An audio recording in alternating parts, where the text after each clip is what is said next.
Good evening, everyone. Welcome to the Library Advisory Commission LAC meeting for September 20th, 2021. This is a hybrid meeting. We have both live attendees at the Capitola Branch Library, as well as attendees participating by Zoom. We are recording this and streaming it live to YouTube.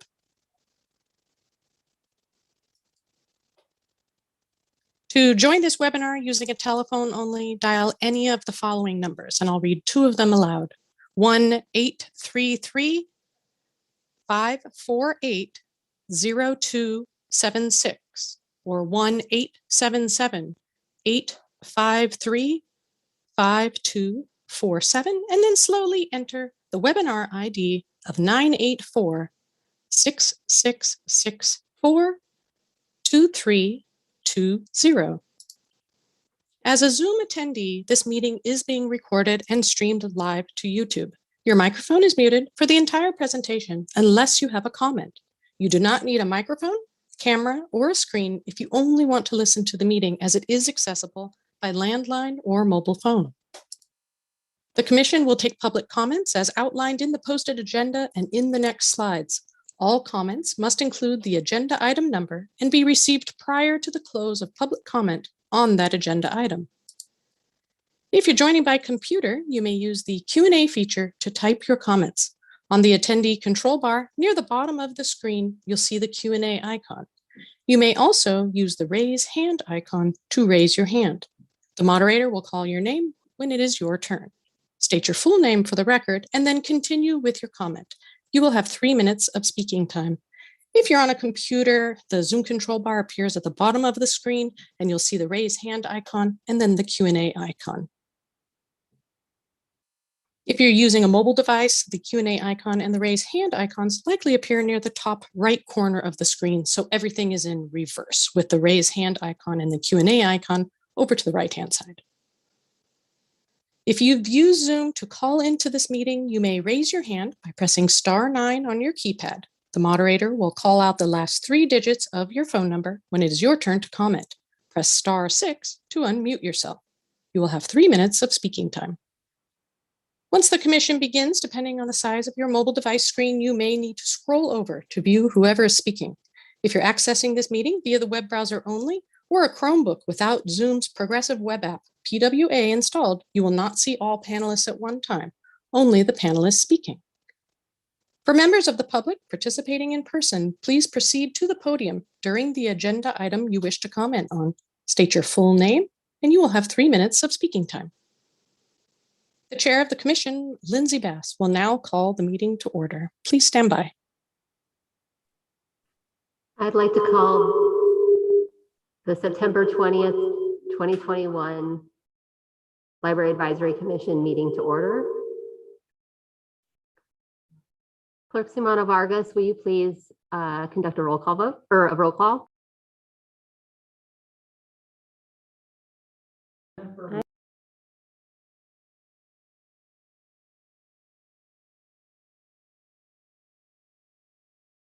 Here. Here.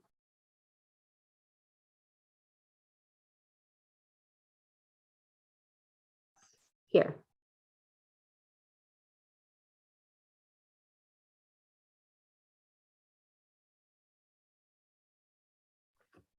Sorry, we'll move on to item 2 of the agenda, and hopefully we'll have Commissioner Mount on directly.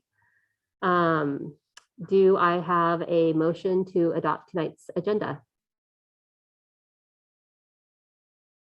I second. We have a motion made by Commissioner Wynne and a second by Vice Chair Dubin. Can we get a roll call vote for adoption of the agenda? Aye.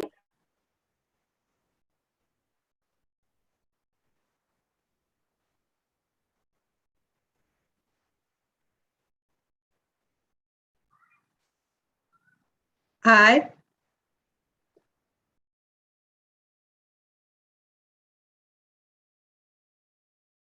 Aye. Aye. Pamela Woll. Aye. Tricia Wynne. Aye. Chair Lindsay Bass. Aye. And Jennifer, happy to have you here with us. We'll move to item 3 on the agenda, which is our oral communications. At this time, any member of the audience may address the board on any matter, either on or off the agenda that is within the board's jurisdiction. Note, however, that the board is not able to undertake extended discussion or act on any non-agendized items. Such items can be referred to staff for appropriate action, which may include placement on a future agenda. If you intend to address the subject that is on the agenda, please hold your comments regarding that item until it is before the commission so that we may properly address all comments on that subject at that same time. We'll provide 3 minutes for each speaker during oral communications, and a maximum of 30 minutes is set aside at this time. Moderator Jones, are there any oral communications?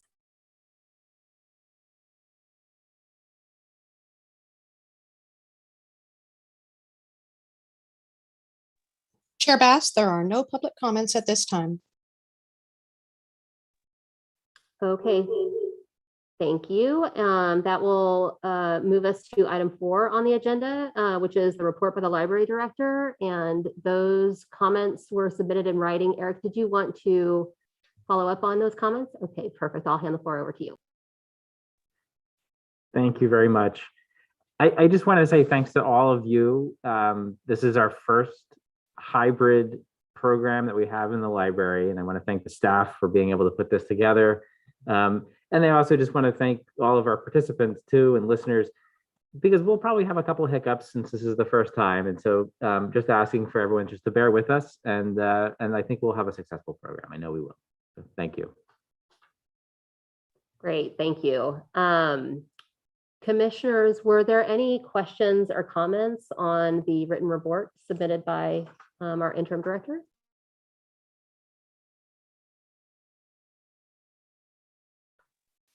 Seeing none, I'll just add our thanks from the commission for all of the staff's effort in putting together a hybrid meeting. There have not been many of these thus far, so we're blazing a new trail here. So thank you everybody for bearing with us. With that, we'll move on to item 5 on the agenda tonight, which is our member reports. And I'd like to kick off member reports tonight by sharing some exciting news that for the first time in a little while, we are a full commission. So we have our new commissioner from Scotts Valley, Pamela, or as she likes to be referred to, Peppy Woll. And I'm going to turn the floor over to her briefly to introduce herself to the rest of the commission. So welcome, Peppy. We're thrilled to have you aboard. Thank you. Happy to be here. Yes, my name is Peppy. I go by Peppy. I've lived in Scotts Valley for almost 20 years and Felton before that. So I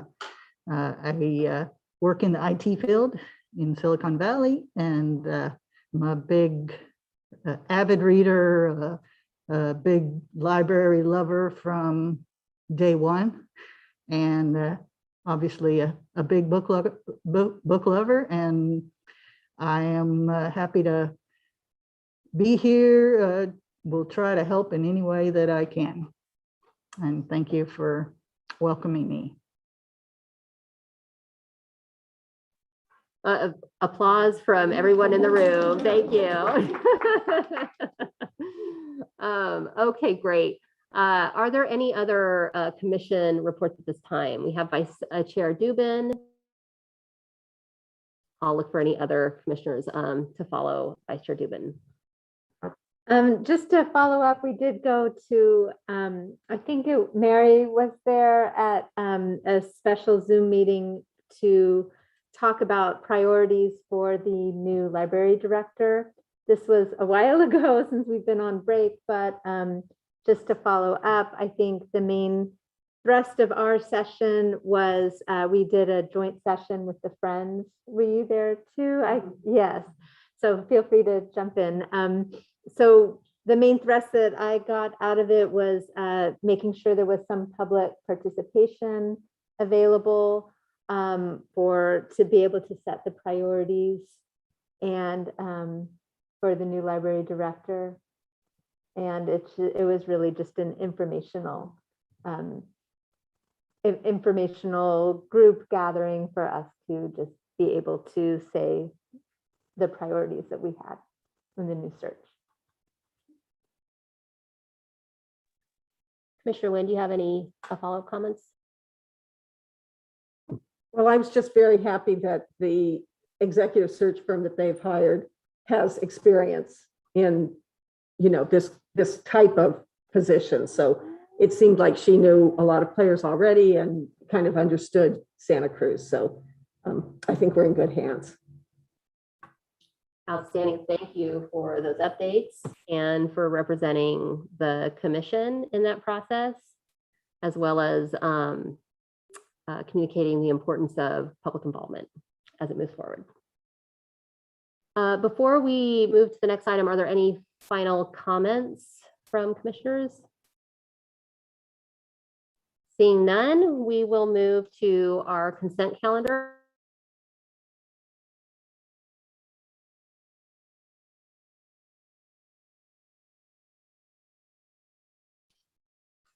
I will open the floor up to any motions or if there are any questions on the consent calendar items.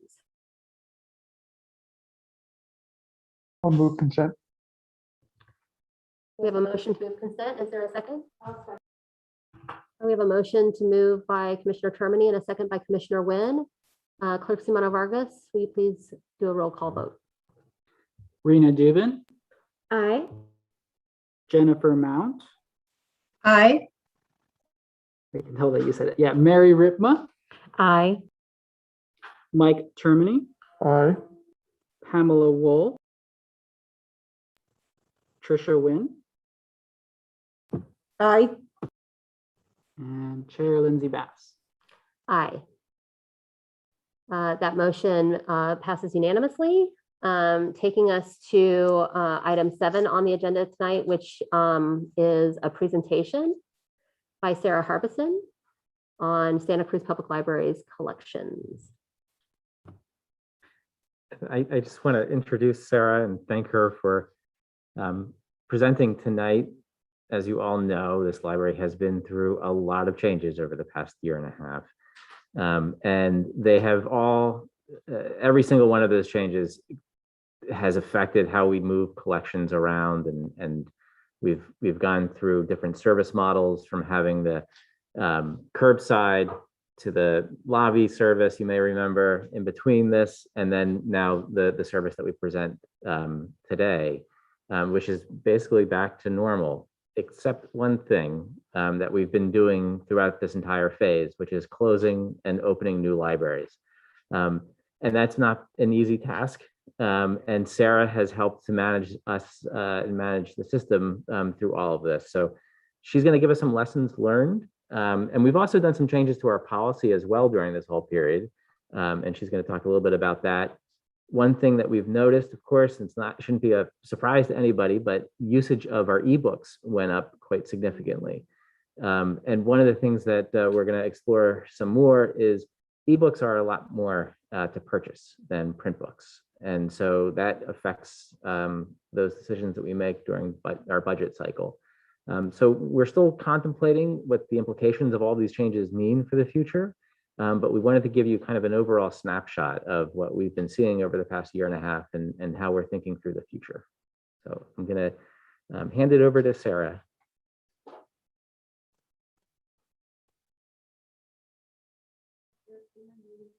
Oh.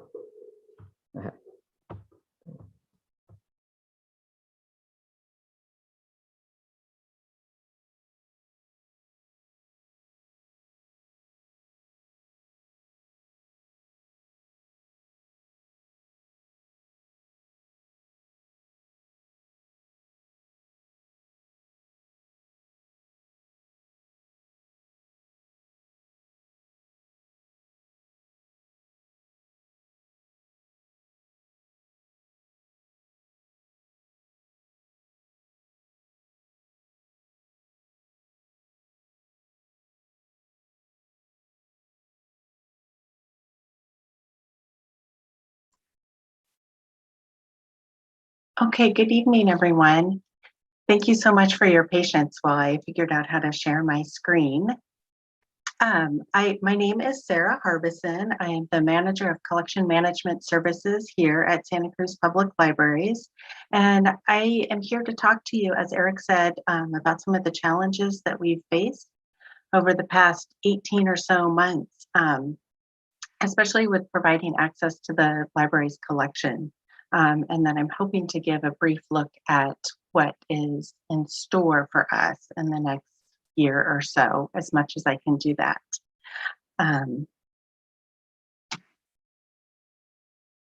So as everyone, we have faced many challenges over the past 18 months. Our first closed day due to the shelter in place was March 16th, 2020. And that meant that there was no staff on site. So we had to very quickly figure out how to meet these challenges that we were facing, especially providing access to the collection when we could not provide access to the physical space. So right away, we knew that since we weren't there to get the mail and to accept deliveries, we knew we needed to hold shipments. We had to put a hold on our mail. We had staff working from home, making phone calls and emailing all our vendors. We put a hold on our newspaper and magazine subscriptions. We knew that we couldn't be receiving those either. And just as we thought that we'd figured things out with the pandemic and how to provide access, we also experienced some pretty devastating fires here in the county. So we had many staff who were evacuated, one who lost their home. We had 3 branches in the evacuation zones. There was lots of concern about the buildings and the materials and smoke damage of the materials. We also were hearing stories from patrons right away that as they were evacuating their homes, they were gathering their checked out library materials because they wanted to be sure to keep those safe. And we knew right away we didn't want anyone risking their lives to keep their library materials safe. So we said right away, if there is library material that's lost in the fires, we will waive the fees for those. During that time, we also had construction projects going on. We opened 2 branches in the first half of 2021, the La Selva Beach branch, as you know, and then, of course, the Capitola branch. So that was a lot. So I just wanted to talk through the steps that we took and how we met the challenges of providing access to the collection during this time. I realize the slide is probably pretty difficult to see, but the blue line represents the physical checkouts of materials system-wide beginning in February 2020, so right before we had to close, and then it goes all the way through July of 2021. And the orange line is Overdrive Checkouts. So Overdrive provides our ebooks, our audiobooks, and our digital magazines. And so again, right down here, it doesn't look like as big of a jump because it's still not quite as big as our physical checkouts. But in February of 2020, we had 14,433 checkouts. And then that has since jumped just in July of this year to 27,396. So we've almost doubled. And what's really interesting to me about this chart is we can track the physical checkouts and how they just plummet. But then as we are reintroducing services and access to our physical locations, we can see those physical checkouts rebounding. But we're not seeing the Overdrive and the e-material checkouts lessening at all. They're continuing to grow, which has been interesting for us. We were really curious how that would play out if we would continue to see the use of those e-materials, and we have. So we knew right away in March that the demand for our e-resources was going to be very heavy, as it was, and that it was going to put a big strain on our budget for the ebooks and e-audiobooks and the streaming video. We also knew that we needed to continue to order physical materials for the library. We knew that we weren't going to make the switch to digital only. We needed to keep placing those orders for the physical books and media during that time. So we couldn't just transfer our entire materials budget over to e-resources. But the state library recognized immediately that all public libraries were in this position, and they provided 2 rounds of crisis collection funding for $5,000 each. And so we were very grateful to have that additional funding. And the Friends of the Library really stepped up, and they campaigned and raised just about $40,000 to increase access to ebooks and e-audiobooks for students and families who, the students were going to school virtually. So that had a huge impact on the access for students and families during that time. So part of what we knew we needed to do was keep patrons connected. Starting in March, we knew that not all patrons had access to the internet, and they may not have had the devices either to download or stream digital content. We did keep Wi-Fi available at our branches as much as we could, but right away we knew we had to open up our phones. Since people couldn't come in to talk to us, we really stepped up our phone service. And addition as well, email and chat reference were happening. But the summer of 2020, we saw a peak of 650 calls per week. Pre-pandemic, we were averaging about 200 calls per week. So a lot of people were calling. They needed help downloading an ebook for the first time. They needed help figuring out how to use their device with library content. We were also hearing from patrons who couldn't use their accounts, like they had just hit their expiration date and needed help getting back online, or perhaps they didn't have an account anymore and then suddenly found that they had the time and the interest to start using the library again. So we were very happy to be able to help patrons over the phone. We also increased access, change my slide, to our card registration through our website. So we've always allowed patrons to sign up for cards online, but then we ask that they come into a branch to get a physical card and show their ID and proof of address. But since patrons weren't able to do that during this time, we knew that we would need to extend the expiration dates for these online accounts and then the existing online accounts so that patrons could hang on to those a little bit longer. We also knew that with these online accounts, we call them PAC Reg accounts because they're registered online through our public access catalog. We knew that we needed to provide more access using those account numbers to our digital resources. So this is just a screenshot from a memo to staff. So it's dated March 23rd. So a week after we closed our facilities, staff had already reached out and contacted all our digital resource vendors, and they arranged for patrons with these online accounts to be able to sign up for accounts and start using those services right away. And we also made some changes so that patrons who had blocked accounts, maybe their card was expired or they had fines on their card that were preventing them from using these resources, could temporarily use those resources. They couldn't come in to take advantage of working with staff to resolve those issues with their accounts. Another way that we kept patrons connected over the past 18 months is we initiated the Sora program. So Sora is it's an app or a website that is connected to Overdrive, which provides our ebooks and audiobooks. And it provides access to the youth Overdrive titles that are available through Santa Cruz Public Libraries. And schools the school district that we have currently partnered with is the Santa Cruz City Schools.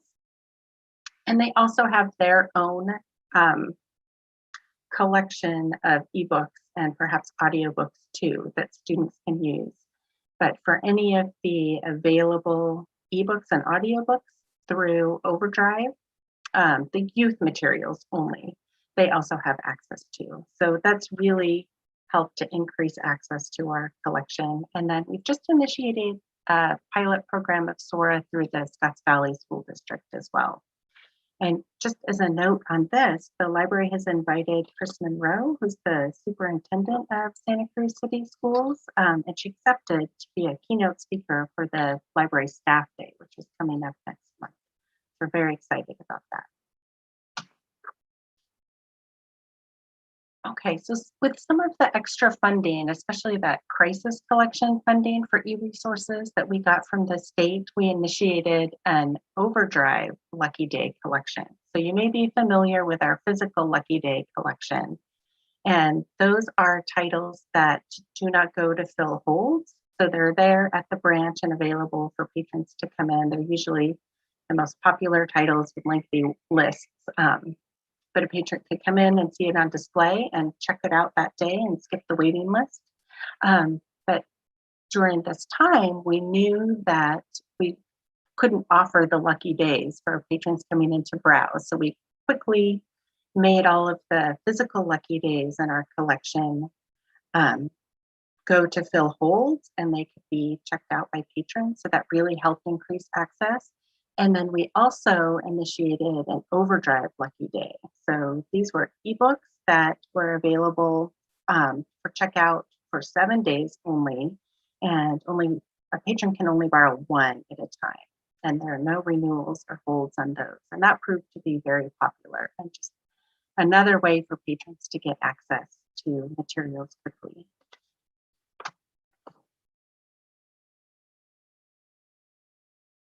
And I apologize, I realize I haven't had my video on this whole time. So I just turned it on so you can see who I am. Another way that we have kept patrons connected over the past 18 months is we introduced a lendable tech collection. And included in this collection, we have Wi-Fi hotspots, we have Amazon Fire 7 tablets, and we have Chromebooks. And we also bundled some of the Wi-Fi hotspots together with the Chromebooks to circulate as a kit, because we realized that often if someone needed to check out a Chromebook, they would likely need access to the internet as well. And the same with a hotspot. If they checked out a hotspot, they may need a device to use it with. So these, pretty much from the beginning, these have had pretty lengthy hold lists and have proven to be very popular. When we first introduced them, we partnered with the city of Santa Cruz to provide some Chromebooks and some hotspots for their essential worker childcare program that they were hosting at the London Nelson Center at the time. And then for a short time, we provided some devices at the Scotts Valley Community Center during the evacuations during the fires. They needed a little extra Wi-Fi.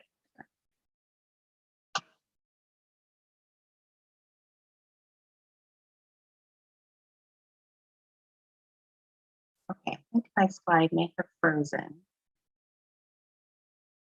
It might catch up. I'm going to go ahead and keep talking and see if it'll keep up. But another thing I wanted to talk about keeping patrons connected over the past 18 months is we introduced a book bundle program. So one of the things that we heard from patrons is they really missed being able to come in and browse the collection, especially families with kids, because they wanted to be able to come in and just check out a stack of books and carry books out by the armload. Especially kids go through the books so quickly. So staff heard that and they introduced something called a book bundle at the downtown library. So there was a form on our website where kids and families could fill out what they wanted to have in a bundle. And we had 3 different types of bundles. One full of beginning readers. So that step between being read to and just learning to read as readers, beginning chapter books, and then J fiction, which are chapter books. And then there were different categories in there too, which were pretty fun. Animals, humor, there was a graphic novel option. adventure, and then also just a random grab bag, which meant staff. So, oh, there we go. There's my book bundle slide. Okay, so as we were making all these changes at the same time, we were working hard on reopening our physical locations. So I'm sure you remember when we first initiated curbside, and then we moved to grab and go lobby service, and now we've just taken another step in making our meeting rooms available. So all of those changes that we made over this time, we had to go back and change them back to the way they were, if appropriate. Like the Lucky Day books, we pulled all those back in and then reinitiated our contract with our vendor to get more Lucky Day books. We restarted our magazines and newspapers.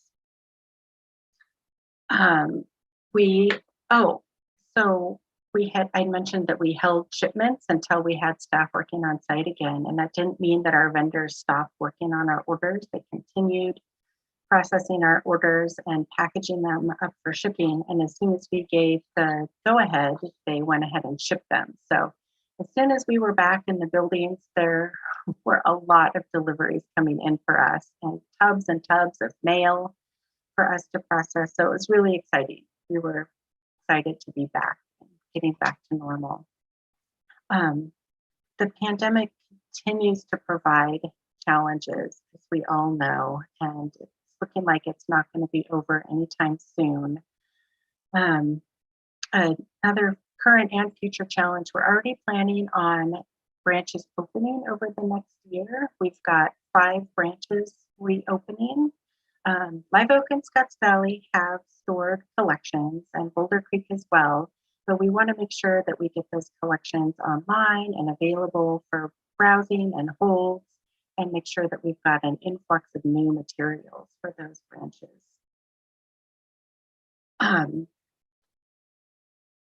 They're also, for the branches that are reopening, I don't think I've mentioned this yet, we're also creating local history collections for each of those branches. We did this for Felton and La Selva Beach and Capitola. We've got a dedicated shelving area just for books on local history, especially dedicated to the local community. And they do check out, but then they always come right back to that branch when they're returned. A big challenge that we are experiencing currently is our vendors are experiencing some pretty significant supply chain challenges and labor shortages.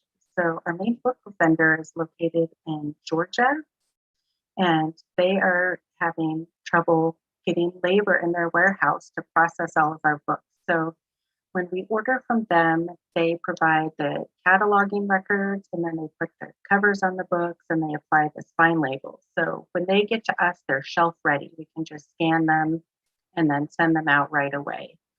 So that means that they have a lot of staff who are working to our specs to prepare these materials, but they've been having trouble getting enough staff. They're competing with Amazon warehouses, and there was a Toyota battery plant that just opened nearby that's taking some of their staff away. So they've really been working on incentives and attracting more staff, but that has been keeping us from getting our materials on time. And the entire publishing industry is also experiencing some paper shortages and printing shortages. So they're telling us we need to order early, which we are. We always order 3 months ahead for popular titles. But we're a little worried that it's going to take a little bit of time to get the materials that are not the big bestsellers and top of the list. So that's something that we are working on and is challenging us. And then just looking ahead to the new Aptos and downtown branches opening, they'll have lots of shelving and will need new collections. So we're excited about that, but it's going to take quite a bit of work to get there. So thank you, and I'm happy to answer any questions. That's all I have for now. Thanks.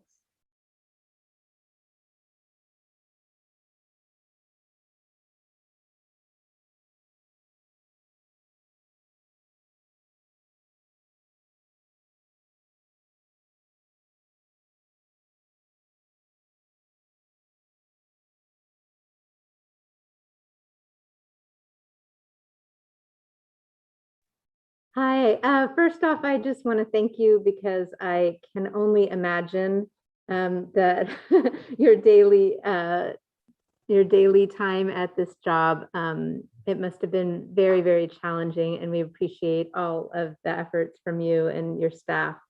I know it was so exciting for so many of my friends when we could go in and browse for the first time, and I know there was so much that went into that, and even just picking up the books on hold was very exciting. So thank you.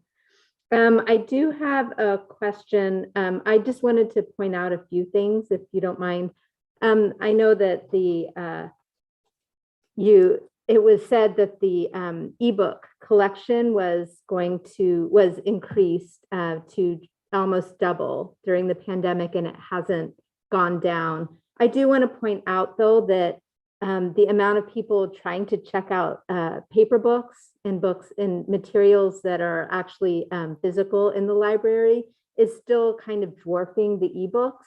And just to make sure that the focus is still on the print collection or the material collection. Maybe it seems to me that it shouldn't be exclusive, but I don't want to lose sight of the actual numbers versus the percentages. So just to throw that out there. I'm also really just always been curious about something, so hopefully you can take just a minute to explain something to me. I know when the Scotts Valley branch opened a long time ago, the first time when they moved, the collection didn't increase very much.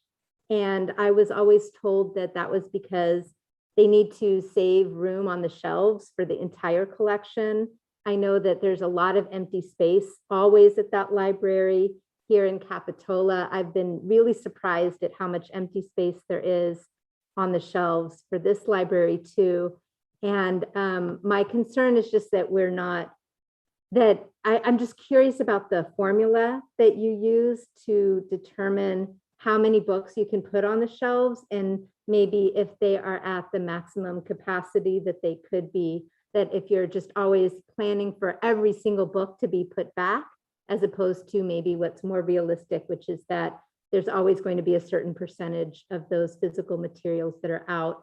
I know especially for kids and for teens that the young adult collections, they really matter in print as opposed to being online. So thanks for your time.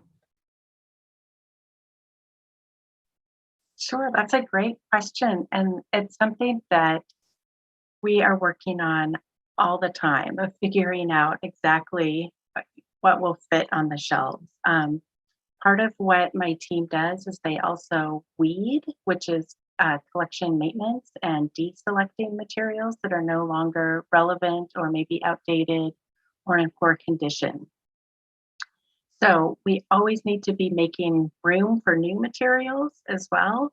I do have somewhat of a very rudimentary formula that is based off of what other libraries have done, based on linear feet of shelving and how many items will fit average over the collection per linear feet.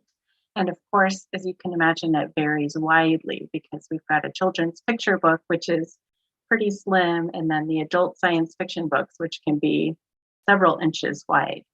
So I think it's something like 11 items per linear foot is what we use as an average for planning new collections and what will need to go into a branch. And of course, it doesn't always work out perfectly. Sometimes we have a little bit more in one area and a little bit less in another. But what helps to balance that out is we have floating collections. So when a patron returns something anywhere in our system, it will stay at the branch where it's checked in, unless there are already too many of that title at that branch, or if someone has a hold on it. So that kind of helps to balance out our collection. So we found some branches, a lot gets returned there, but that means that a lot is also being checked out. So that helps.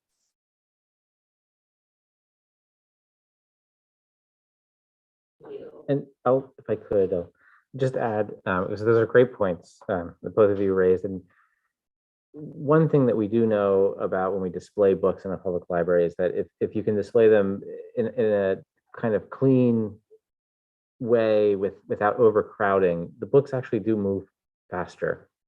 And so that is something that we focus on when we try to kind of what we call marketing our books. And I think your point for the ebooks is really important.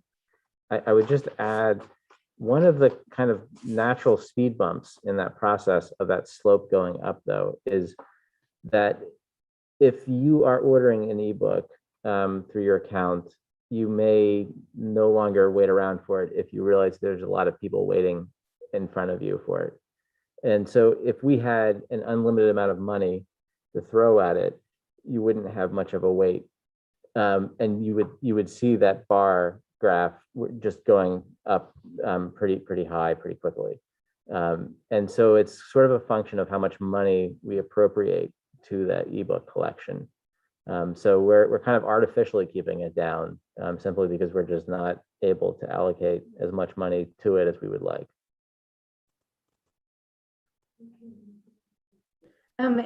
Eric, could you just, I don't know if people understand how much more expensive the ebooks are. I think if there's kind of this idea that the ebooks are cheap and that, yeah, so maybe you can speak to that.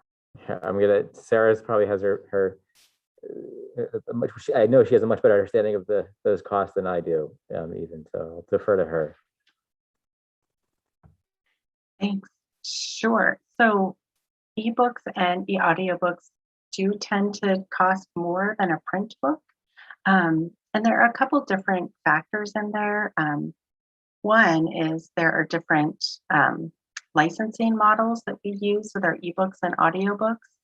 And some are perpetual use, like a one copy, one user, just like we have with our print material. So only one person can check it out. Some are metered access. So we only get a total of, say, 26 checkouts per license that we buy.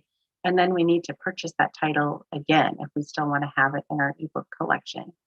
So it's not quite the same. I know that print books do tend to get worn out and we need to replace them, but sometimes they stay in really good condition and we'll make it a lot longer than just 26 certs, whereas the ebooks and e-audiobooks will often have to replace several times over to meet demand for our patrons.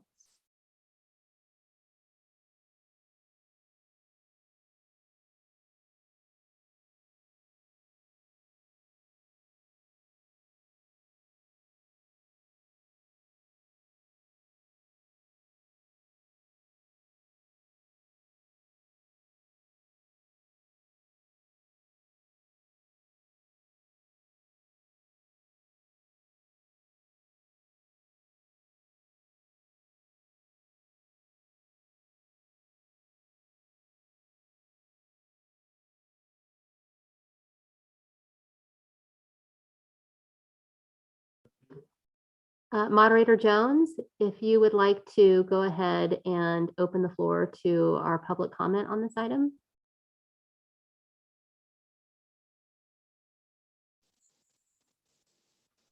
Chair Bass, we have 2 comments. The first one is from Judy. It says, because you suspended magazine subscriptions, will there be a substantial gap once you resumed receiving them? And the second comment says, I've heard the library is going to stop acquiring CDs. Is that true?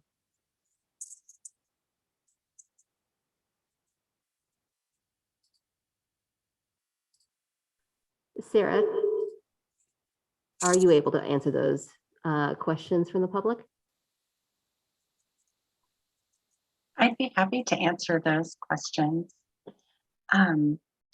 We keep most of our magazines, the back issues of magazines, for 1 year.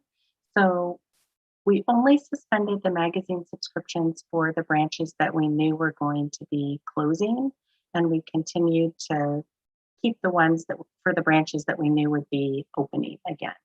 And closing, I mean, due to construction projects related to Measure S. And it did result in some gaps in newspaper coverage, but we kept one Sentinel subscription going. for local history purposes and microfilming, and for staff as well to keep current. And as far as CDs, we don't currently have any plans to stop CDs. The kids and music CDs are one collection that we're not seeing very much activity in at all. So we haven't been ordering kids music CDs. But other than that, there are no immediate plans to stop ordering any CDs. Thank you, Sarah. And I believe I jumped the gun. I should have also taken that second public comment. So apologies to Moderator Jones. We'll go ahead and open the floor back up for that second public comment. Thank you.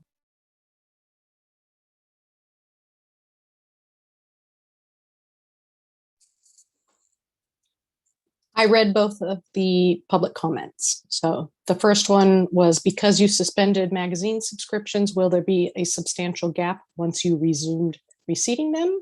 And the second one was, I heard the library is going to stop acquiring CDs. Is that true?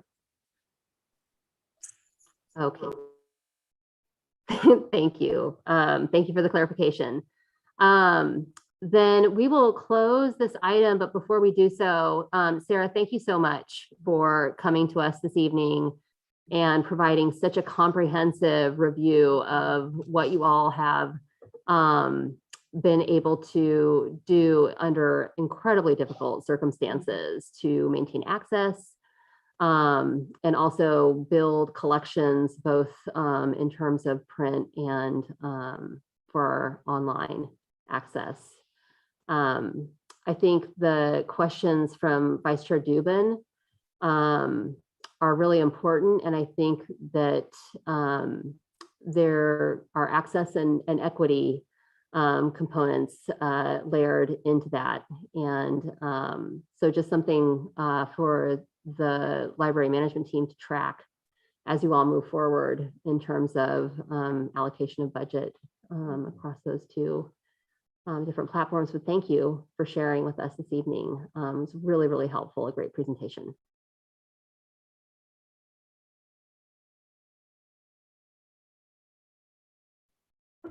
With that, I think we can move to item 8 on the agenda, which is our general business. The first item, item A, is the formation of a subcommittee on the strategic plan. There's a report on this in our packet, and I will turn to Interim Director Howard to introduce this item and share a brief summary. Thank you. So as you know, we have been working away at building our strategic plan. We started in August with an internal team. It was originally supposed to kick off a year ago or a year and a half ago, but we delayed it, put it on pause because of the pandemic. And so now we're coming back to it, and we're eager to get started and work through this process. Staff have been collecting assessments of the community in small groups. There's also a survey on our website. And then in October, when we have our staff day, we're going to be doing several workshops with staff. Because I really see this as a two-part equation. So the first part is really kind of understanding what the community needs, what the library needs to do to respond to those needs. And then the other half of that equation is what we need to do internally to give the staff everything that they need to work effectively to meet those needs. So we're going to be doing both parts of those equations at the staff day. And then through the month of October, we're going to continue to collect data on the community. And then in November, we're going to have some of our partners in the community meet with that staff that's been working on this since August, and a consultant that we're going to be bringing on board to help facilitate those conversations and really look at what our capacity is and what the needs are in the community that the library is really best positioned to support. And so one of those partners, of course, is the LAC, is all of you. And so my hope is to have you form a subcommittee that could attend that meeting, and then there'll probably be a couple other meetings after. And ideally, I'd like to have that subcommittee come to the Library Joint Powers Board as well, and share with them what that stakeholder meeting was like and what we got out of it. because out of that meeting in November, we're going to draft up goals for the library, though. So it'll be their first draft of what our goals are as an organization. So that's that piece. We're looking for you to see if, and the date is still to be determined in November. So we hope to figure that out within the next week. Just to clarify.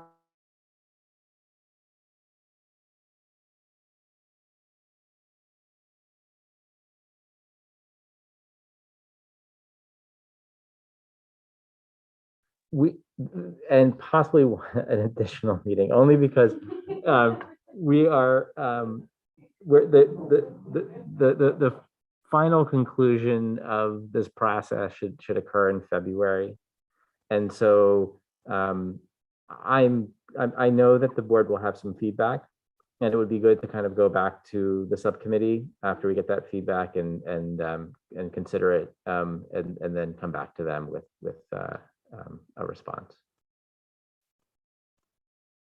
Great.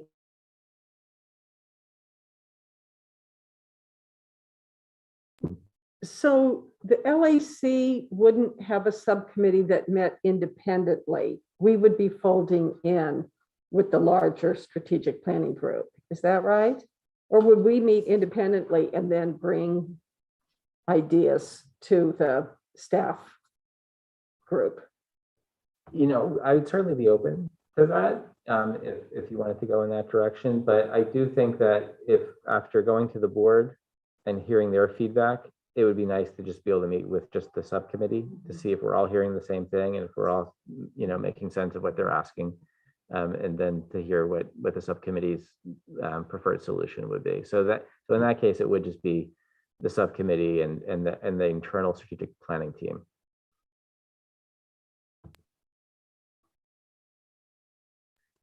I do just want to just throw out there that I know when we were talking a lot about for the downtown library, the new downtown library, it seems like just now these libraries are starting to open because of the pandemic. And my hope is that the community will understand just how wonderful these new libraries are, but I know that they haven't, like in Felton and Capitola, I know they haven't really been able to be utilized in the way that they were intended.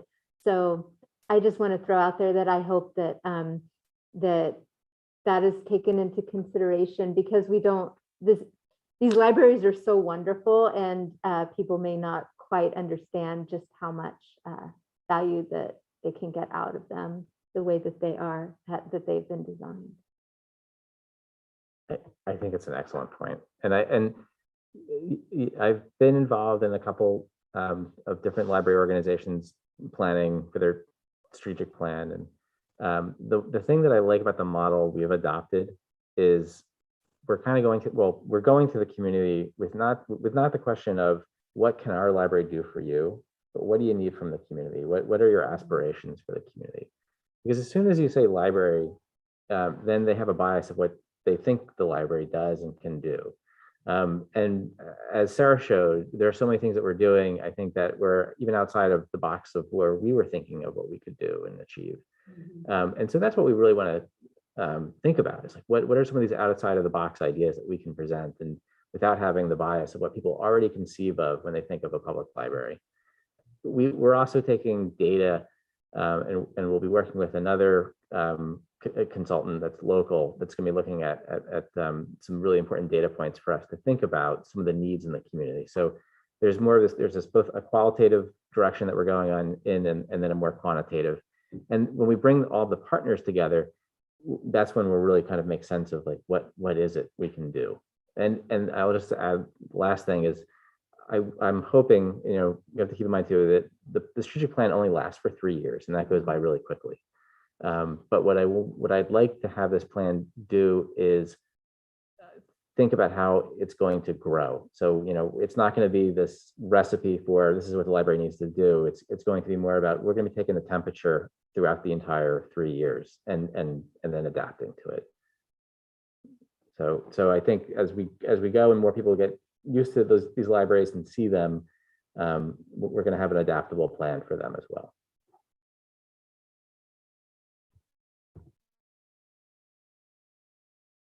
I did take the survey, and it really surprised me because it doesn't say anything about library, and it brought out some feelings that I've had about the way the community is not accepting decisions that have been made in the past, for example, about the downtown branch. So yeah, I really vented, I guess, on the survey. So thank you for that.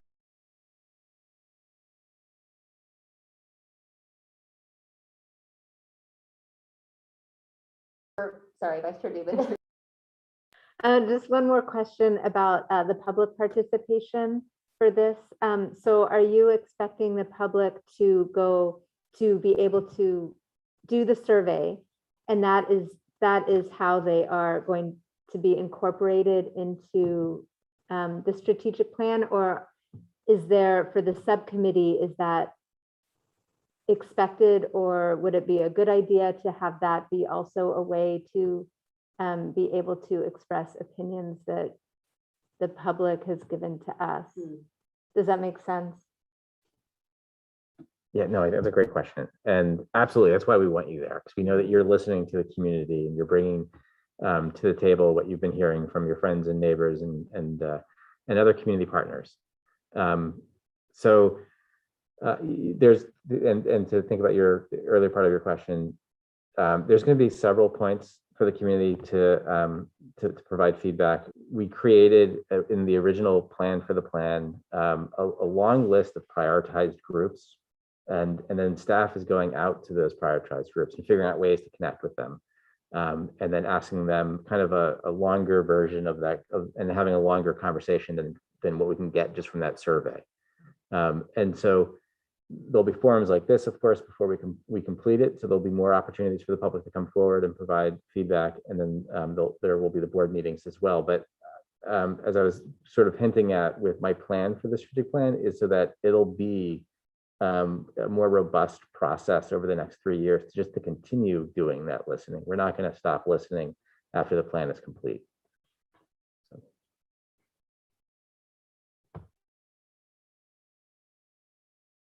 Turn to see if we have any public comment.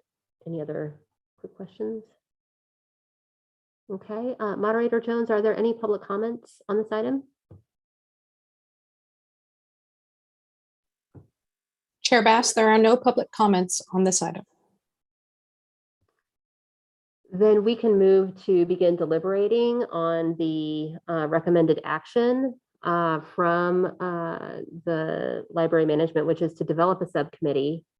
Part of that is going to involve commissioners expressing interest in participating in a subcommittee. So if you all have any comments in that direction, that would be helpful at this time. Yeah, I would love to be on that committee, the subcommittee. Anybody else? Commissioner Wynne? I do really see the importance of doing strategic planning. Strategic planning, I really believe strongly in it. One of the things that we can push for is for a process for, public involvement. So I do see the value in that, and I would be willing to serve on the subcommittee. And Commissioner Mount? Yeah, I would love to be a part of the subcommittee as well.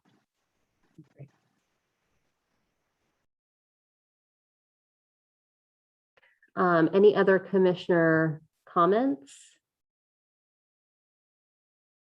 Expressions of interest? If there is room on the subcommittee, I'm happy to be involved, or can meet with you all maybe in advance of the joint powers presentation. But I think that's a great trio of incredible talent and expertise and connections to the community, I think. So thank you all for expressing that interest. Do we have a motion on the recommended action and expressions of interest on this item? I move to approve the subcommittee from the LAC and to appoint members Wynne, Mount, and Dubin with a consult with the chair. Second. A motion on the floor from Commissioner Wynne and a second from Commissioner Termini. Clerk Vargas? Can we do a roll call vote?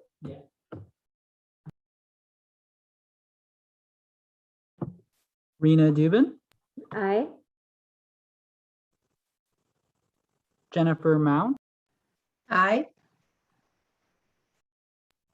Mary Ripma, Aye. Mike Termini, Aye. Pamela Woll, Tricia Wynne, and Chair Lindsay Bass. Motion passes unanimously. Thank you all. Thank you, Interim Director Howard. Very exciting to be embarking on this. And I think the approach to adaptive strategic planning is very smart. Given everything that we've been experiencing over the last year, who knows what's around the next corner, but this is an exciting process for us to be involved in. So thank you. Thank you all very much. Really appreciate it. Hey, thanks, everybody. Our next item on the general business agenda is the Santa Cruz Public Library policies review. We have 3 policies that were included on the agenda, policies 101, 102, and 103. And the mandate on the table is just to review and discuss those policies. So I will turn this over to Interim Director Howard for a brief overview. Sure, thank you. So Susan, I believe, established this practice, which I think is a really good one, where we bring policies first to the LAC and then they go to the joint powers. And they actually have to go to the joint powers twice. And so this is a review of policies that are already they're just up for renewal. So they already exist. They've been working. We're just interested if there's any input that you have, we can always retool them.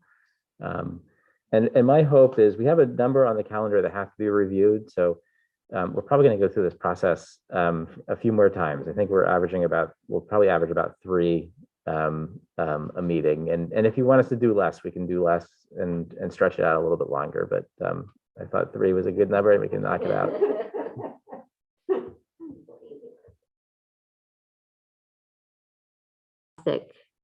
Thank you for that overview. Are there any questions based on the information in the packet or comments from commissioners at this point?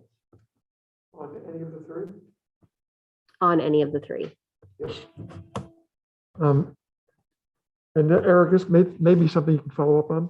It looks by the chart that the advisory commissioners would be filling out a form 700.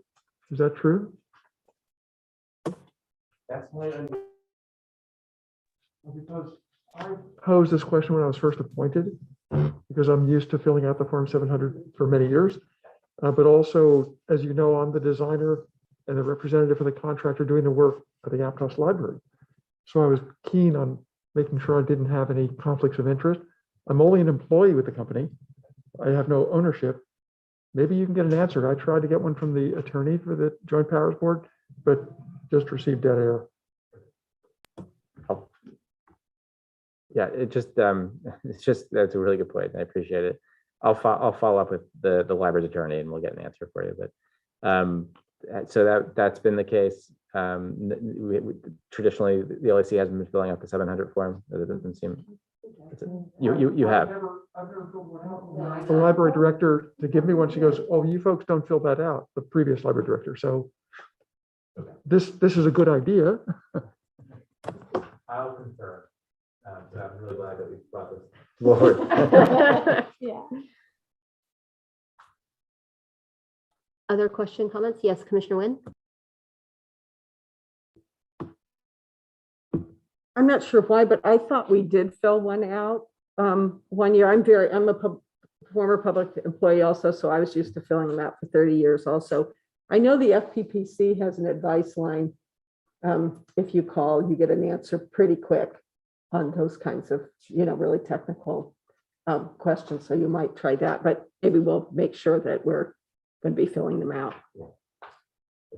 And will we be sent the forms, or should we just go online and get them and then send them to you? Or how do we file our forms and to whom? That's a great question. And I think if that is the practice that's required. It would be important for us to kind of keep track of that. So we'll do it through our office and make sure that you get it if that's what the attorney recommends. Wonderful, thank you.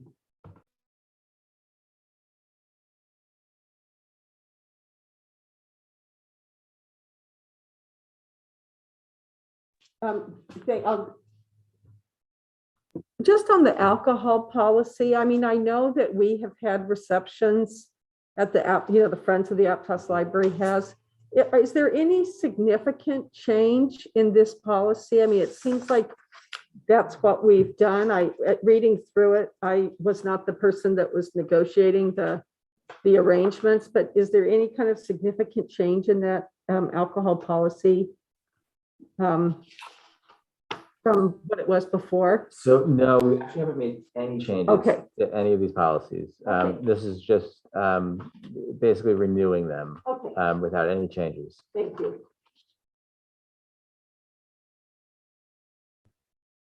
Yeah, just a basic question on the conflict of interest. I guess I'm just trying to understand the definition, as this talks about direct or indirect investments in entities located in the library system. So how does one know what is the definition of the library system? And, could there be, for example, any publicly traded companies that one might have some indirect investment in and not even realize that it's part of the library system, for example? Good question. I mean, typically you err on the side of caution and report out more. But if you don't know, that's a trickier thing, and I'd have to defer to the library's attorney, and I'll follow up, and we'll at the next meeting, and I can do it beforehand too. But in the next meeting, I can report out on how that is actually. And Mike, you've had a lot of experience with 700, so you might actually know. Like having a holding or position in your 401k, for instance, really constitutes it, because we really have no publicly held companies or corporations with an interest in the library. It has more to do with if you work for a vendor of the library, if you were involved in one of the bond construction projects, and especially if you owned a company that was doing work, that's very significant. If you owned real estate that the library branch sits upon, that's a red flag. Sure, the intent makes perfect sense, but the language is fairly specific that talks about, and the repercussions are also listed. It seems fairly clear, an indirect of $2,000 is a very small amount of, investment. So just coming in as the new person, it's a little concerning to say, no, I'm not an employee of something that I know, but I would have a difficulty filling out a paper that says, no, I have no $2,000 investment in something that could be connected in some way. I wouldn't know, and I wouldn't really have a way of knowing, as you say, but the language is pretty specific. It doesn't look like it has a lot of room for, yes, I think, to the best of my knowledge, this is the way it's very specific. I understand. I appreciate your appreciation of it, and I think the best way maybe to go forward is to invite the attorney here, and then they can go over. So it's such an important topic, the conflict of interest, that I think it would benefit us all in the public forum. And then it's nice because it's recorded, so then we can always provide it beforehand to new commissioners before they step in, so they can see the attorney give a brief overview of it. There's also a conflict of interest video available online that you can actually watch little chapters and take a test, and it's even scarier than what you read.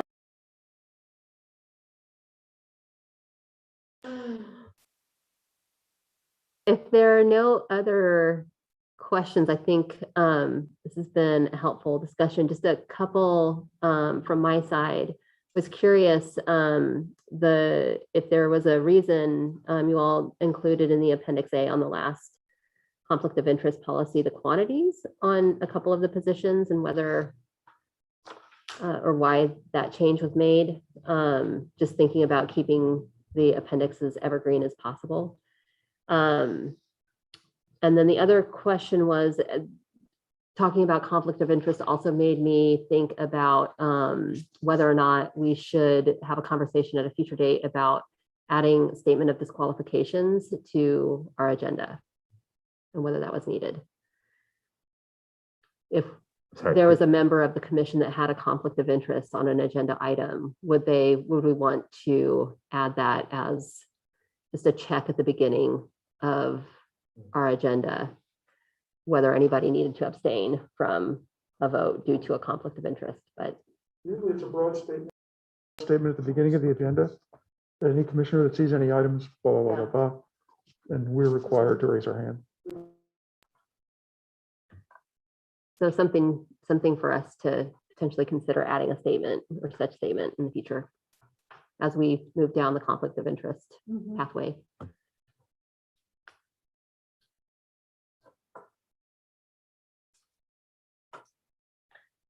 I will turn to Moderator Jones to check to see if there is any public comment on this item.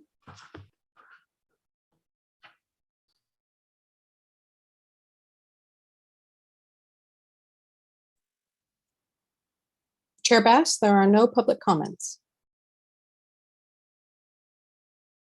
There's no action to be taken on this item, so thank you everyone for your comments. Very helpful. That brings us to lost on my agenda. To our scheduled upcoming meetings, everyone. So our next meeting of the Library Advisory Commission will be November 15th at the La Selva Beach branch, also one of the new branches. Hooray! At 6:30. And with that, we will adjourn our meeting for tonight. Thank you, everyone. Thank you.